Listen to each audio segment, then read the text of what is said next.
Жұмыртқа біз күнделікті пайдаланатын тағамдардың қатарына жатады.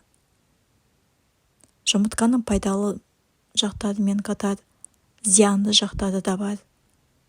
Бұл туралы видеоның соңында айтатын боламыз.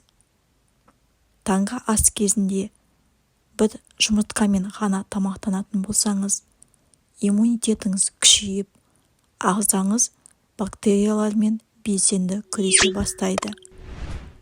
Жұмыртқаның сарыуызындағы холин деп аталатын компонент мидың белсенділігін арттырады және есте сақтау қабілетін жоғарылатады. Сонымен қатар Альцгеймер ауруымен қорғайды.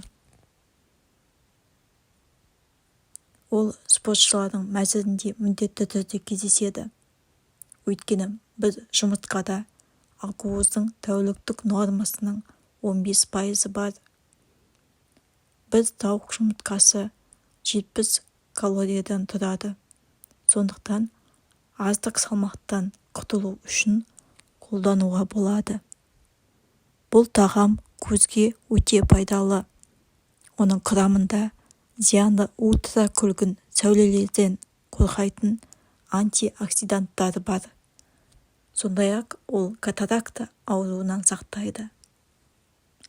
Жұмыртқада көптеген пайдалы дәрумендер мен минералдар кездеседі. А, Д, Е, Б витаминдері, йод, мырыш, кальций, магний, темір және фосфор. Оның көмегімен аштық сезімін ұзақ уақытқа басуға болады.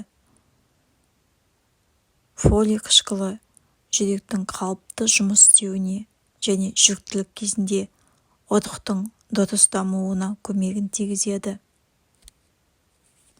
Жұмыртқаның сарысы зиянды холестерин көзі деп мойындалған.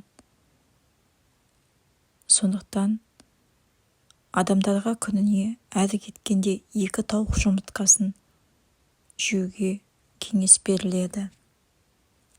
Адамдар дауысқа, шашқа, тіпті бүкіл ағзаға пайдасы зор деп шикі жұмыртқаны пайдаланады. Алайда ол өте зиян болып табылады. Себебі дүниежүзілік медицина бүгінде піспеген жұмыртқаның пайдасынан гөрі зияны көптігін анықтап отыр. Біріншіден, жұмыртқаның дауысқа пайдасы бары ғылыми дәлелденбеген. Екіншіден, кез келген шикі аста кездесетін секілді жұмыртқада да көптеген аурудың қоздырғыш вирустары жүреді. Сальмонеллез атты адам ағзасына аса қауіпті инфекция шикі жұмыртқада жиі ұшырасады.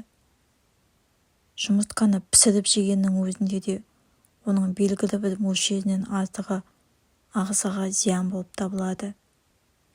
Сонымен қатар холестериннің ең үлкен мөлшері осы тағамда бар. Холестерин адамның ағзасында қауіпті процестерді тудырады. Оның кесірінен жүрек тамыр ауруларының дамуы мүмкін. Көптеген адамдар ұзақ уақыт бойы тері ауруларынан зардап шегеді. Ол да жұмыртқадан болуы мүмкін. Өйткені бұл тағам аллергиялық реакция тудыратын тағамдардың қатарына жатады.